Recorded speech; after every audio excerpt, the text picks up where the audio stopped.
Are you ready? It is time for another episode of Broad Street and Beyond, where everything Philly sports at Central PA is in play.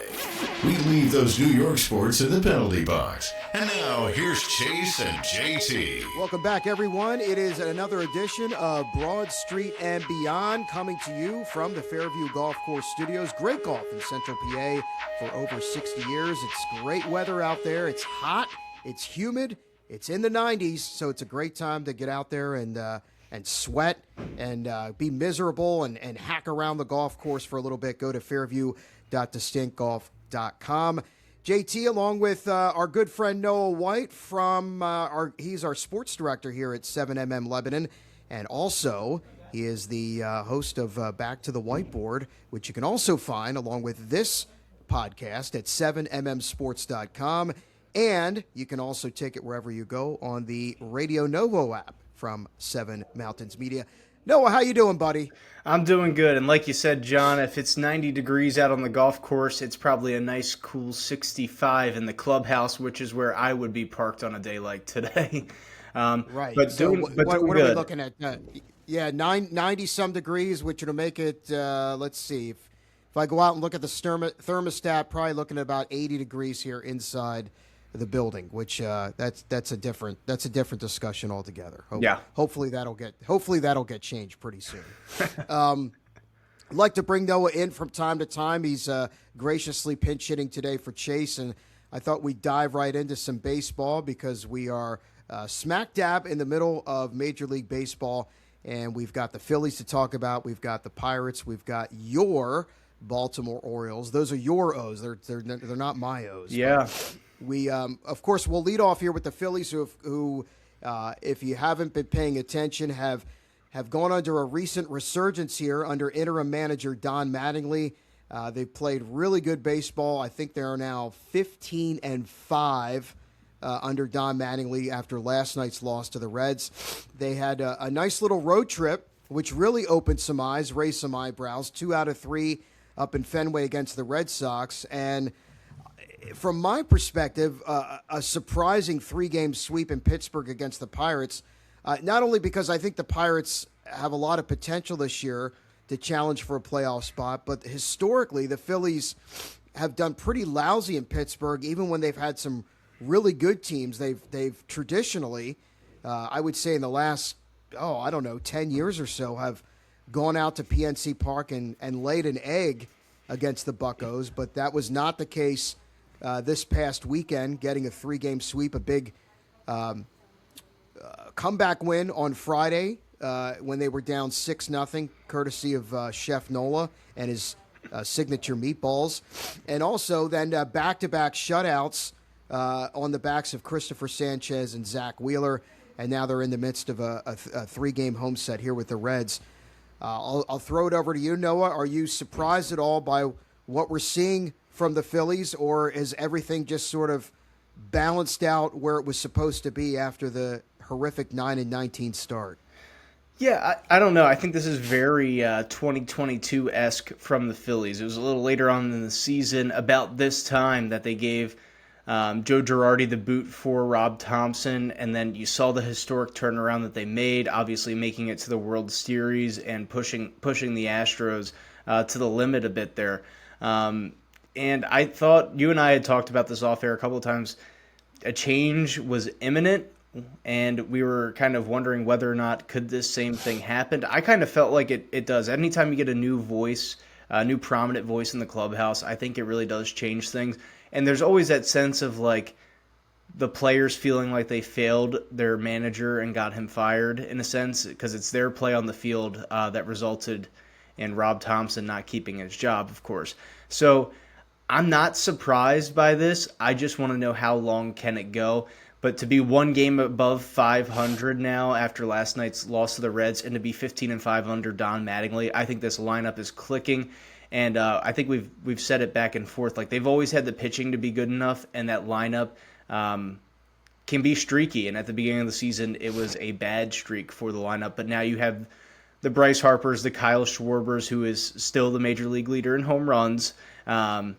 you have those guys starting to click now. You're getting production from Alec Boehm. Brandon Marsh has had a phenomenal season, although he's cooled off a bit as of late. And then Bryson Stott has provided you some production too later on down in that lineup. So I'm not surprised by it. I'd just like to see if they can sustain this over 162 game benchmark. Yeah, it seemed like everything felt stale there early in the season, and I don't know if that was just because of everything just seemed to go stale, like the lineup, the roster, the way they were playing. Just stale is the word that I come back to under Rob Thompson.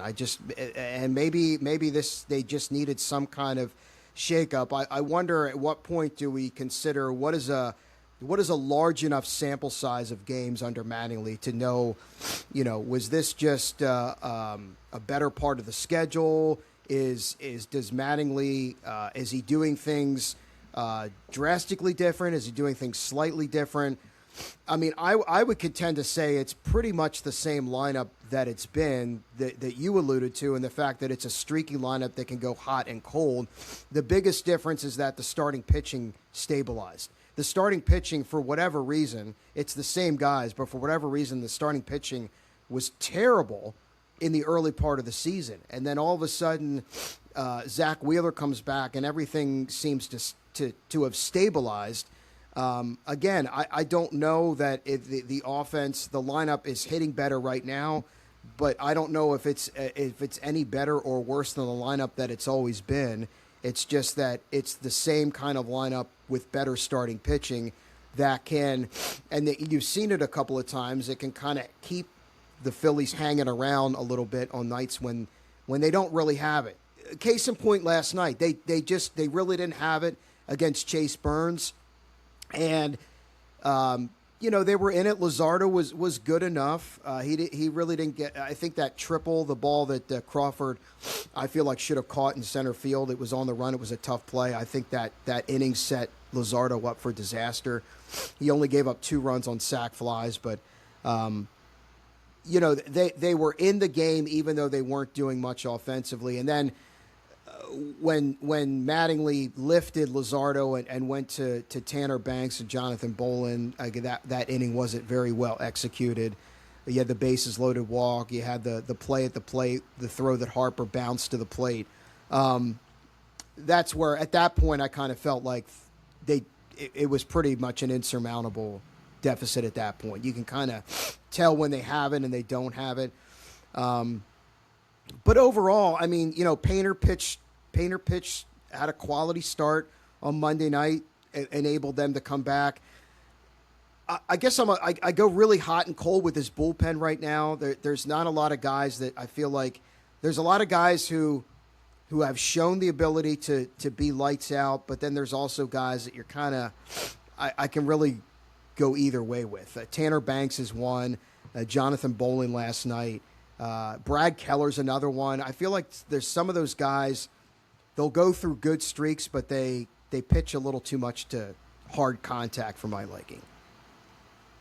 Yeah, no, I completely agree. It's going to be a long season, and you'll find out. I've never really met many fans that are 100% satisfied with their bullpen, and that's in any team across Major League Baseball.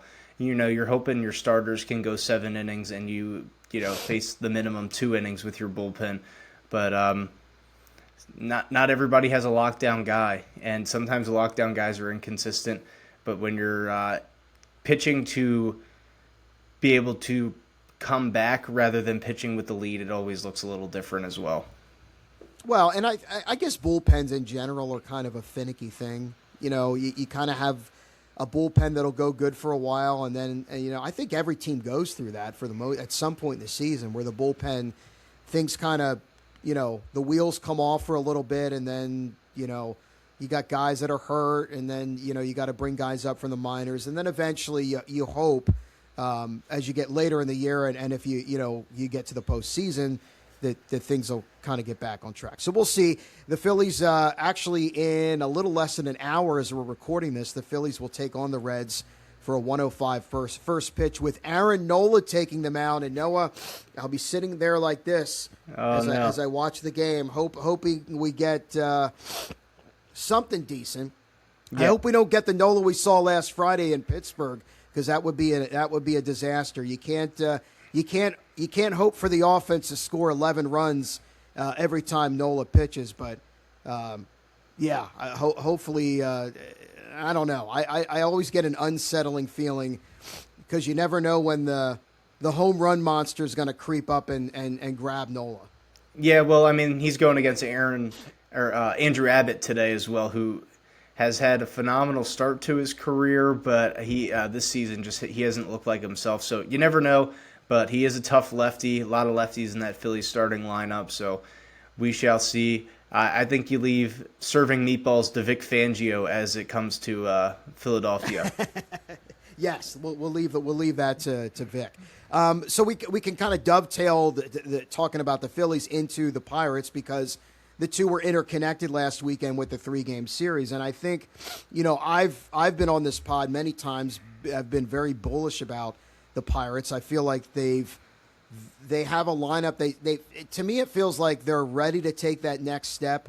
I don't know. Maybe that's too big of a leap to go from where they were last year to right into playoff contention, or be a playoff team. I feel like they could at least be competing for one of those wild card spots this year. And I think maybe they looked at last weekend as sort of like, a measuring stick type of series. Even though the Phillies had early struggles, they look at a team like, here come the back-to-back NL East champs into our park. This is a chance for us to make a statement. And it really, really went south for them, starting with not being able to hold that big lead they had on Friday night. What do you think? Is this too big of a leap maybe for the Pirates this year? I'm really not sure, John. I kind of go back and forth on this because when you look at it, the Pirates are a lot better off this year than they have been the past 5 to 10 years even. It finally feels like the game plan isn't Paul Skeens and pray. It feels like there's actual offense to back it up. They bring in Ryan O'Hearn. They bring in Brandon Lowe and Jake Mangum via trade. They're getting production out of O'Neal Cruz. He's finally turning into a hitter that can play at a big league level. We know what Brian Reynolds can do. And Connor Griffin, over the past calendar month, has really started to blossom into that young star instead of the 18, 19-something-year-old kid that's trying to figure it out still. So the offense is definitely there to help out. But it's really hard to say because in the NL Central, it just seems like such a powerhouse every year where you need to win at least 85 games for a wild card spot. You're not winning the division with 85 wins in the NL Central as of late. The Brewers and Cubs, and I get that you have to play all these teams, and they're playing the Cardinals right now, which they've lost two already. So, and I'm just looking at it right now in the standings. Like, they're 24-24. They're about even. Before this weekend, it was a little bit better. But the other teams in the NL Central are 10 games above 500. So, right. Do I think the Pirates are better off than they have been in years past? Yes. But do I think that they have a legitimate shot at the postseason? I'm not so sure on that unless there's a big fall or swing between, the Brewers, Cubs, or Cardinals. Yeah, I guess my view was maybe a little too myopic in terms of looking at the Pirates themselves and kind of what their upside is, maybe where they project to be, but also looking at the fact that, well, geez, this NL Central is really darn good. I mean, the Cubs, the Cardinals have been terrific. The Brewers always seem to be in it. I think the Reds are another team that's trying to take that leap. They've sort of kind of been building the last couple of seasons to get themselves to become a regular playoff contender. But I think the Pirates were certainly looking at this series against the Phillies and even this series that they're in the midst of right now with the Cardinals. They got swept by the Cardinals earlier in the season, and I think this was a chance to try to maybe wipe the stain off of that series. And again, it was a good game last night. They were right there. They came back. They had a chance. They had a chance to really do some damage in the top of the ninth. They did manage to get a big pinch hit single from Spencer Horwitz, and tie the game, and then they fell victim to the walk-off by Ivan Herrera. I would say the one thing I would say, if you look at that lineup, they've got I would say one thing that sticks out, not in a good way, is they have a Marcell Ozuna problem there at DH. He's just, he's not what he was with the Braves, not even close. In fact, he really got exposed this past weekend against Christopher Sanchez when I guess he was talking some smack and told Christopher Sanchez that he was going to homer off of him, and then he walked away with a golden sombrero with 4 strikeouts. But, of course, last night he comes up, I think it was bases loaded, nobody out, and he's just not the kind of guy you want in that situation, and he grounded into a double play. Now they were able to work themselves back into that game and tie it up. But, so that's kind of a big hole I think that they're going to have to address. But, yeah, I guess looking for some consistency. But, I mean, if they fall flat here against the Cardinals, then you got to start to wonder, boy, they've got a pretty big hole to climb out of, I would say. Yeah, Ozuna from the Pirates isn't the same as Ozuna from the Braves. So, unfortunately, that's not panning out for them quite how they had hoped. But they've been getting production elsewhere that, they've been able to mask it for a while to, we're almost to June and we're just now bringing up the Marcell Ozuna problem. I do want to see, though, even if they're not, let's say they end up not being a playoff team, okay? What does the rest of the season look like? Are they, because they've had years where they've gotten off to a good start and you raise your eyebrows a little bit and be like, oh, the Pirates are looking a little frisky here, this season, and then they kind of just, they kind of fall back into like the same kind of Pirates they've always been. I do want to see, though, if they can at least climb themselves out of the doldrums and not turn into what they were last year. It seems like, to your point, some of the offseason moves they made, bringing in Brandon Lau, that they should be able to at least show some measurable improvement this year. I am interested to see, though, if they can work themselves at least back into the wild card conversation. Yeah, and that'll have to be with pitching. Bubba Chandler hasn't looked great. Chase Modolinsky, no, he's not. No. He's fell off a little bit. They have 2 really interesting prospects. I'm sure Thomas Harrington in AAA will be up before the end of the season. He is a flamethrower. And then they got Seth Hernandez, who they spent their first-round draft pick on last year. I believe he just moved up to AA. So a lot of stuff going on for the Pirates, and maybe those arms are up sooner rather than later. So Noah, the O's were coming off the weekend series with the Nationals. They lost 2 out of 3. It was nice to see them bounce back on Sunday to avoid the sweep. The game on Saturday, it was kind of a heartbreaker on Friday night. Things really, the game was kind of in the balance there for a lot of Saturday, and then it just really fell apart in the later innings. They get the win on Sunday, and then they've really taken it on the chin these first 2 games against the Tampa Bay Rays. And I think the recurring theme that we always come back to when we're talking about the O's is, what's their starting pitching, man? What's the situation, and is it going to get any better? Yeah, if you're here and you're a fellow O's fan like myself, I wish I could lie to you and say that it's going to get better.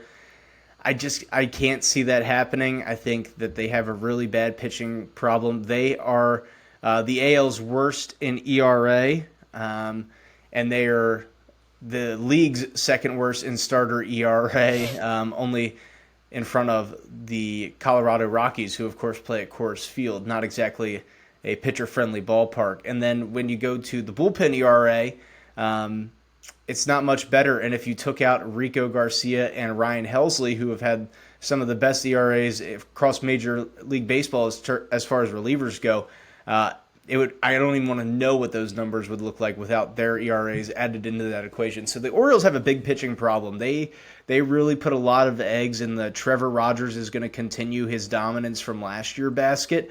And that has been not the case at all. He started out really strong. His first 3 to 4 starts were great.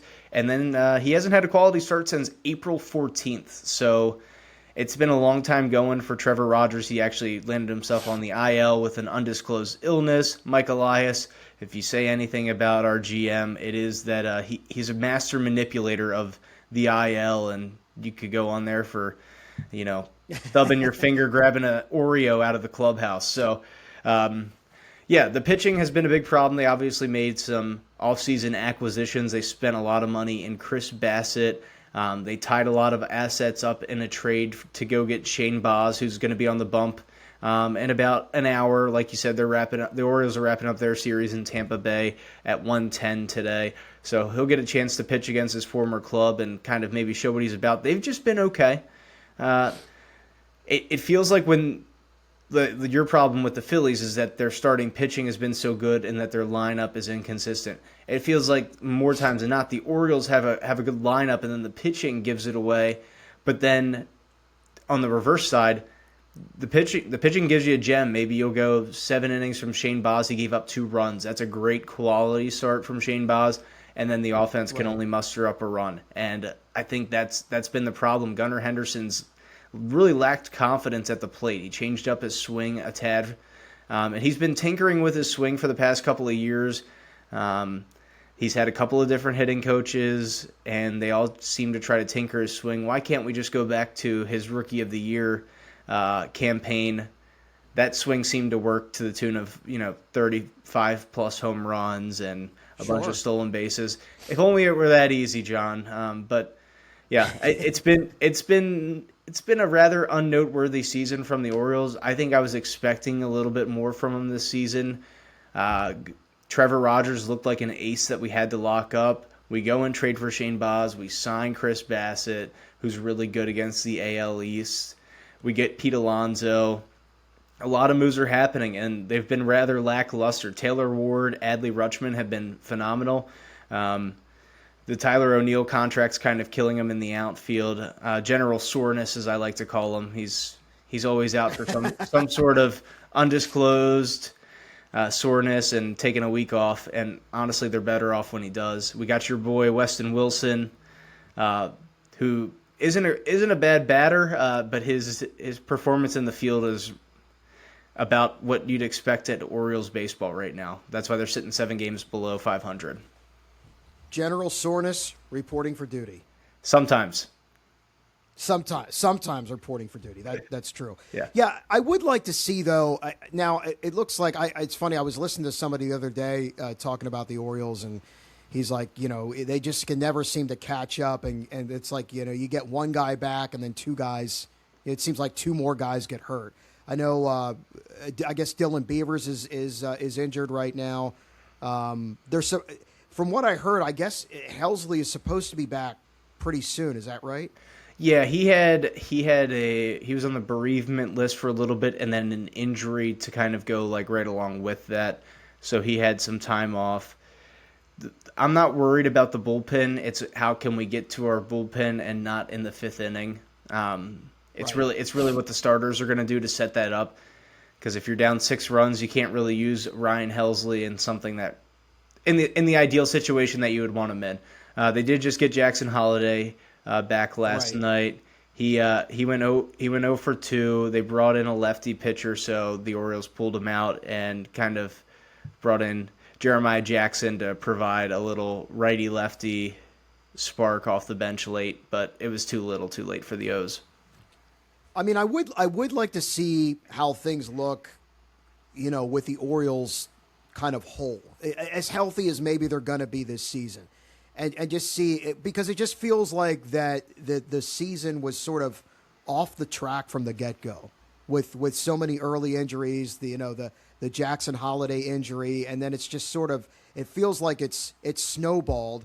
But you're right. I mean, do you think it's just that they didn't, that a healthy roster would make a bigger difference, or is it just something where they didn't do enough to address some of their shortcomings in the offseason? I mean, it sounds like they were. I mean, like you said, they brought in Baz, they brought in Bassett. It seems like they did try to address some of these things. It just really hasn't worked out. Yeah, I think I really do think it was just a shortcoming by the front office. I don't know if this team, fully healthy, can make a run. I think it would require some moves as well. Mike Elias is known to hold on to his prospects. He has a really hard time of letting go. Um, he comes from that analytical Astros organization, and I think his time's a little bit overdue here with the fans, at least. They're relying on analytics a little bit too much, and like you said, they made moves, a lot of moves, but I would say they were probably quantity over quality. They bring in Bassett, they give up 5 of their top 25 prospects to get, Boz to get Boz. They bring in Bassett on a 1-year, $18.5 million deal for a 38-year-old pitcher. They also shelled $10 million to Zach Eflin for this season, and he got hurt and is out for the season after 4 innings in his first start. So I don't think they had a really big plan coming into this. They didn't really know what they were going to do, but we saw it before. We watched them trade Joey Ortiz, who was a top 3 prospect in the organization at the time, along with DL Hall, to go get Corbin Burns. They could have done that they could have came and did some business with the Brewers again and got Freddie Peralta, which a lot of people were going to think.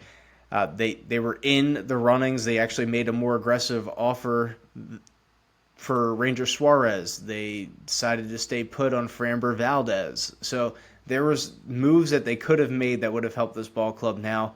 I think they went and tried to kind of see what they could do with some coupons rather than going to spend the big bucks.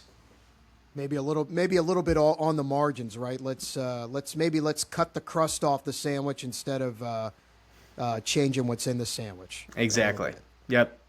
So we'll see. It's as we know, baseball is a long season. So we're not even into the dog days of summer yet. We're not even at Memorial Day yet. So there's certainly a lot of baseball to be played. So maybe the next time you're on the pod, we could be singing completely different tunes here. When it comes to the O's, the Buccos, and the Phils as well. Yeah, you never know, honestly. Yeah, you don't. It's a long season, and I will say this: I do think Craig Albernaz is going to be a good manager. I've already seen some glimpses and flashes of stuff that I've liked that he's done with the lineups, changing things up a little bit. He's not scared to throw in a pinch hitter for a star who might be struggling throughout the game.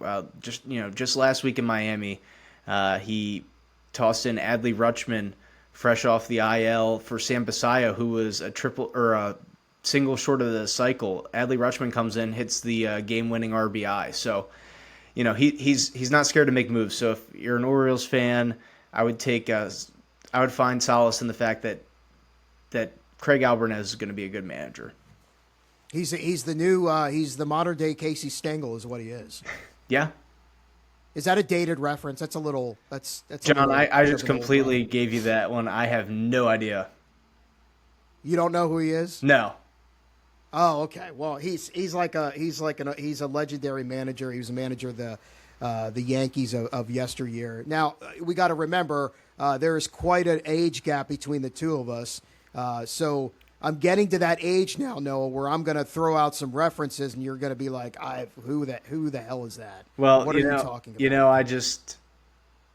I bit my tongue there. I'm sure a lot of listeners might know who that is. I didn't want to plead ignorance on that one. You're a good soldier. You're good. Noah's just like, he'll smile and nod his head and be like, "Yeah, whatever the hell he's talking about." I don't know, but.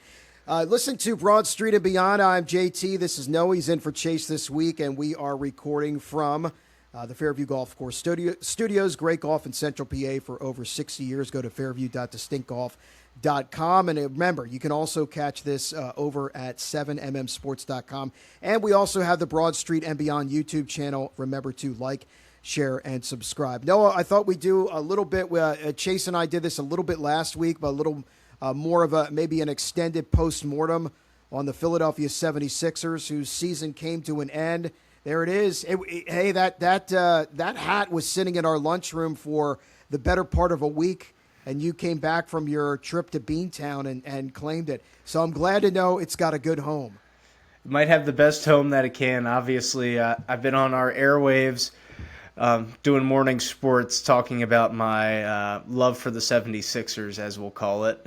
um, yeah, I again, like you said, this is a great time to break down the postmortem of the Sixers. I don't think they'll really change. What do they hold, the 22nd pick this The year? 22nd pick. So really, it's the pick that they got. It was Houston's pick. It's one of the picks they got back from the Thunder in the Jared McCain trade.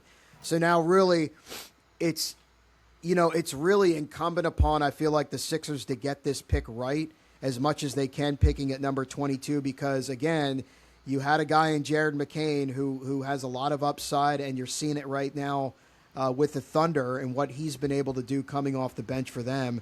They claim that they had a glut of guards on the roster. The Sixers did, and there just wasn't any room for him. But I mean, I don't know. You look now, you don't have Jared McCain, and there's certainly no guarantees that Quentin Grimes is going to be back.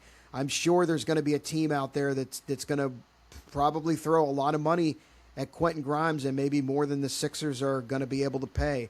So now you started out with Quentin Grimes and Jared McCain coming off the bench to give yourself some backcourt depth, and you might go into next year with neither of them. Yeah, I think you're really banking on VJ Edgecombe to turn into a household name, as well as Tyrese Maxey to continue this, first team All NBA, All Star level pace that his career trajectory is going. So you have to be able to rely on that backcourt. They haven't named a new GM yet. Is that correct? That is correct. Okay, They're looking at Bob Myers is looking at some potential candidates. Steve Lloyd, who's with the Minnesota Timberwolves, I saw that name being kicked around. It's really, at this point, I'm sure it's going to be, the speculation is going to be guys who have had past relationships or have worked with Bob Myers in the past. Fair enough. It's probably the pool of talent that he's going to draw from. Yeah. I think this Sixers team probably looks quite like it did last year. You might have a couple more two-way players where you tune in one night and you're like, who's this Barlow kid? Who's this Bona kid? And then it's like the next night, it's like, oh, Janai Broom, is he new? Like, I think it's going to be a lot of that outside of the staple, your Kelly Oubre's, your Maxey's, your Edgecombes, your Joel Embiid's. Well, Kelly Oubre is also a free agent. Ooh, too, yikes! So, yeah. So there's another situation that they're going to have to deal with. Let me ask you this: were you surprised the day that the news broke that Daryl Morey was fired? Were you surprised by that development? No, I think it's pretty clear that you almost expect it when a team underachieves in the postseason, especially in the NBA. It feels like the leash is very short for both GMs and head coaches. So, this could have happened in LA, maybe not LA. That's not a good example. This could happen in Minnesota, where they were not healthy, but they took this Spurs team to, Game 6 rather than a 4-0 sweep of the Knicks. And it still could happen out in Minnesota. I think that's just the ecosystem of the NBA right now and where we're at. But I wasn't surprised by it. I think it's probably the right move, regardless of how you look at it. One of my favorite joys is following Sixers Twitter, and it was amazing to watch in the span of a week or so how the team went from the fan base was in love with this team after the comeback series win over the Celtics to just almost pure hatred for the way they just kind of really got punked by the Knicks in that 4-game sweep. And I really feel like it wasn't the fact that the Sixers lost in the second round. It was the way they lost in the second round to the Knicks. And I think, the not only that, but the image of the Knicks fans sort of just pretty much taking over Xfinity Mobile Arena in games 3 and 4 and how just embarrassing that loss was in game 4. Losing by 30 points in a game where your season's on the line. I guess it was inevitable that somebody was going to take the fall for the way that went down. Yeah, and like you said, I think that's the thing about being a sports fan, right? It's irrational at times. you fall in love with a team that wins and plays above expectation, and then that expectation doesn't quite come down like it should in the next series. Nobody was expecting the Philadelphia 76ers, myself greatly included in that, to beat the Boston Celtics. And then when they do, it's like, okay, maybe there's something magical. And Right. fans fall at fault for that because, yeah, you're supposed to have that's what being a fanatic is. You're supposed to have that unrealistic expectation and dying love for the group, and you believe in them when nobody else does, and you're the only team you're the only people that are allowed to talk bad about them when they lose and fall short. That's how it works. That's fandom. So I'm not surprised in the slightest that Sixers Twitter changed their tune after that, and it was an embarrassing 4-0 series sweep for the Knicks. But the Knicks team is just powering on all cylinders. I think they had a wake-up call once they lost to the Hawks, and obviously what they did last night. They came out stale for 3 quarters, and then Jalen Brunson took over the game in the fourth quarter and overtime, and they win by 11 when they were down 22. Let me. I'm going to throw. We'll just touch a little bit here on the NBA playoffs. I'll throw 2 questions at you regarding the NBA playoffs right now. First has to do with the Spurs Thunder Western Conference Final, which I think is going to end up being a phenomenal series, and has already been with Game 1 going to double overtime. Victor Wembanyama, 41 points, 24 rebounds. Let me ask you this. I'll put you on the spot. Has Victor Wembanyama, was that his I am here, I have arrived? Was this his I have arrived game? Yeah, I mean, this was totally a coming out party for Victor Wembanyama, and now that everybody's talking about it, I'm sure that Game 2 will be a little bit of a dud, but it's hard to live up to what he did in Game 1. He out-rebounded the Thunder starters 24-23, like just himself. That's one man. I get it. He's a 7'5" alien, and he should be treated as such. Like you said, this series is gonna be very exciting. And I've been saying that the Thunder are the only team, the Spurs are the only team that's well constructed enough to beat the Thunder. And you see it. Their field goal percentage when Victor Wembanyama has been on the floor this year has been abysmal, much like most teams when he's playing. He just has such an ability to take up space and affect shots, pretty much playing like a free safety center field position on the court for the Spurs. So yes, that was his coming out party, and I expect the Spurs to win this series.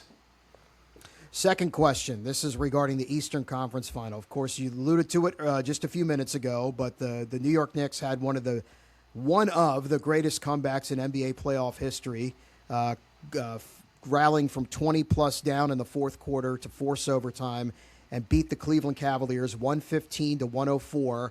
The MSG Miracle, Noah, did last night's miracle comeback win exercise the demons of the Halliburton bounce? Yeah, I think it did. MSG was rocking. Of course, you got Stiller, Chalamet, Spike Lee sitting courtside. And that's just kind of how it works. All the stars come out, especially for playoff basketball, and these fans are hungry. They're starving for it. They've been waiting since the 90s and even the Melo era in the early 2010s to have this kind of run. And here it is. They're well poised for it. I think really what that was last night was that the Knicks probably underestimated how much rest that they actually got with the other series going to 7 games. And the Cavaliers were just kind of playing off momentum, hoping to steal one there. But when you are looking to steal momentum and then you give up 22 points and lose the game, and you're not going away with at least a 1-1 split heading back to Cleveland, oh man, this is going to do innumerous amounts of damage for the Cavs' confidence, and the New York Knicks are going to thrive off of that.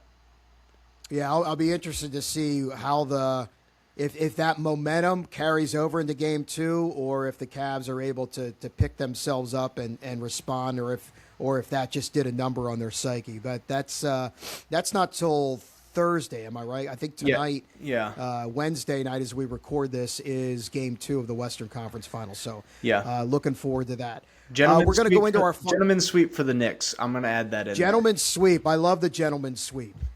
So we'll wrap up today's pod. We'll touch on some NFL stuff.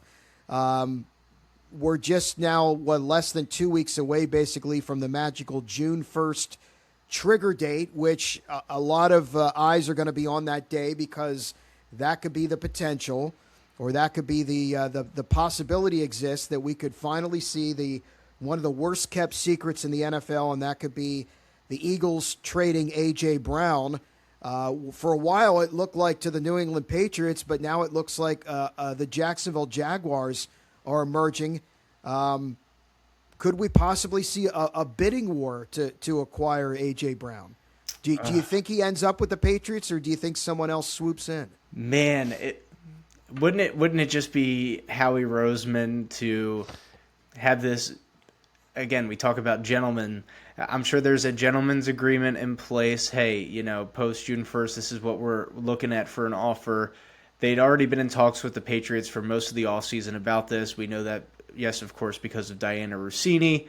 And now that there's no insider, maybe there's a couple other teams that are getting some love for A.J. Brown.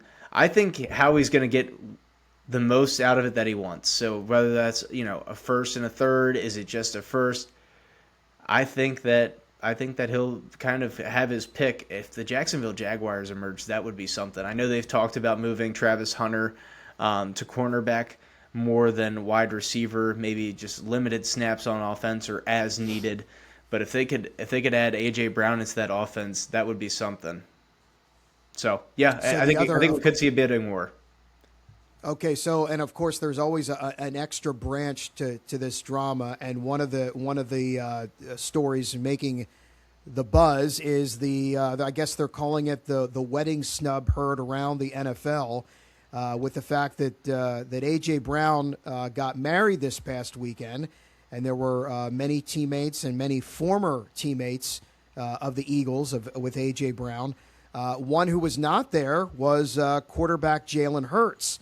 Now, from what I've read, it wasn't that he didn't show up. I'm now hearing that perhaps he wasn't invited, and I think that it might have something to do with the fact that he was invited to A.J. Brown's engagement party, and that Jalen Hurts forewent attending that in order to go to the Met Gala. And perhaps that rubbed A.J. Brown the wrong way. Again, that's speculation. I don't know if that's the honest to God's truth. But again, the fact that there's a rift, without either of them coming out and saying it, it feels like there's been enough breadcrumbs there for that to be the case, I would think. Yeah. I thought this was all over when they played the Steelers a couple of years back and they came up with their own celebration, but I think the media will always kind of ploy these two against each other, and maybe that's because they know something that we don't. Maybe there is, like you said, there's enough breadcrumbs to kind of piece things together. And I can't say I blame Jalen Hurts if he bought his ticket to the Met Gala and then A.J. Brown comes in with the engagement party. I heard Met Gala tickets are $10,000 a pop. Now, yes, Jalen Hurts is much richer than you and I combined, John, but I still, if I paid $10,000 for something, I wouldn't be just saying, the heck with it and going to my buddy's engagement party. I'll understand.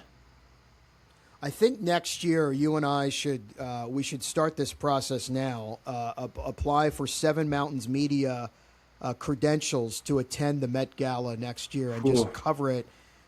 We're there for work. We're not there for play. Of course, we could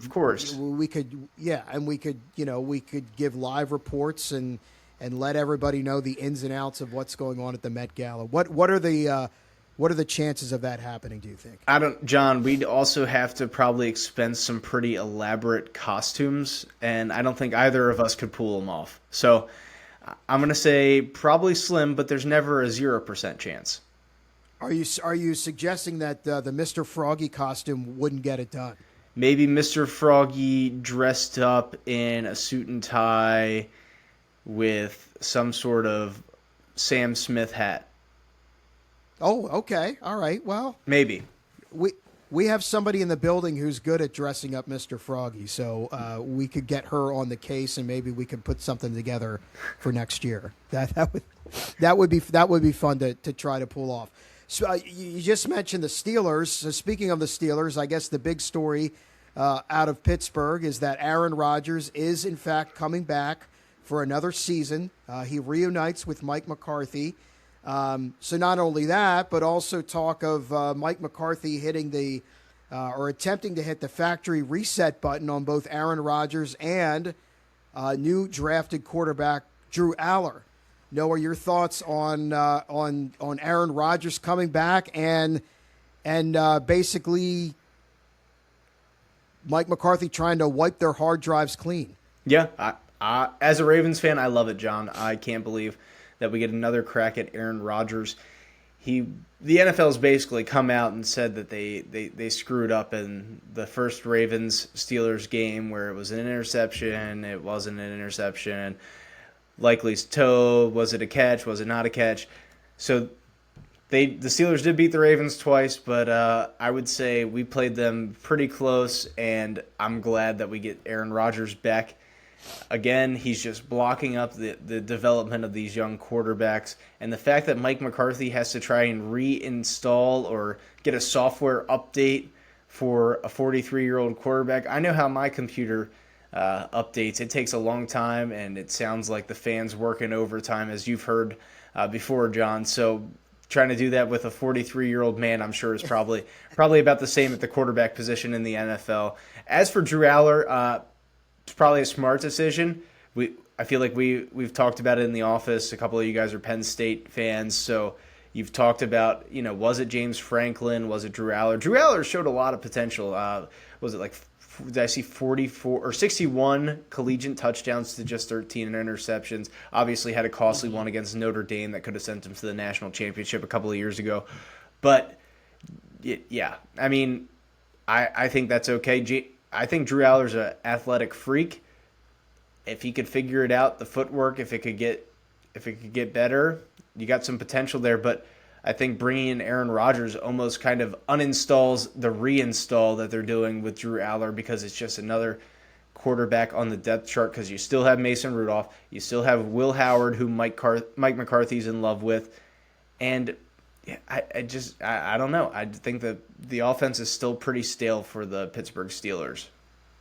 I think my analogy would be, when it comes to Rodgers, it would be along the lines of Aaron Rodgers is running on Windows ME or Windows Vista, and they have to try to install Windows 12, whereas Drew Aller may be running on maybe he's used to Safari, and now we got to get him on Windows or something like that, or is he running on a Mac and he's got to get over to Google Chrome. Windows. He's got to get over to he's got to get off Firefox and he's got to get over to Chrome, something like that. I feel like I don't know. I could see them being able to work with Aller. I don't know what you're going to change with Aaron Rodgers at this point in his career. Maybe how much ayahuasca he takes in during the offseason. There you go. Yes. That's about it. That's all I can think about for Aaron Rodgers. I